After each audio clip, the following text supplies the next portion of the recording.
வணக்கம்பா. நிகழ்ச்சி மூலமாக உங்களை சந்திப்பதில் பெருமகிழ்ச்சி அடைகிறேன். வாழ்க்கையில் வெற்றி பயன் நோக்கி பயணம் செஞ்சு கொண்டிருக்கிறீர்கள்.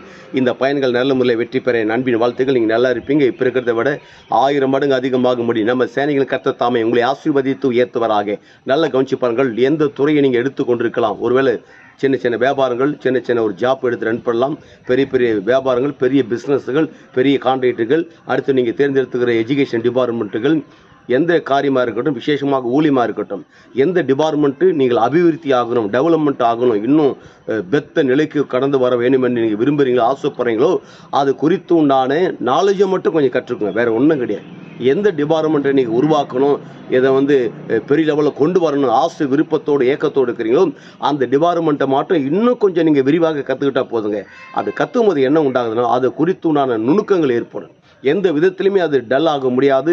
அதை நீங்கள் நிப்பாட்ட முடியாது, ஸ்டாப் பண்ண முடியாது, ஓரம் கட்ட முடியாது, நீங்கள் ஒதுங்கி போக முடியாது. என கற்றுக்கொண்டது அறிவாகப்பட்டது உங்கள் ரூட்டை தெளிவுபடுத்தும். ஆம், இந்த ரூட்டு தெளிவுபடுத்தும் போது நீங்கள் மகிழ்ச்சியோடு இருப்பீங்க. அந்த டியூட்டிக்கு விரோதமாக, அந்த காரியத்துக்கு விரோதமாக என்ன சக்தி எழுப்பினாலும் நீங்கள் பயப்பட மாட்டீங்க, சோர்ந்து போக மாட்டீங்க, பின்வாங்க மாட்டீங்க, வாழ்க்கையில் முன்னேறுவீங்க.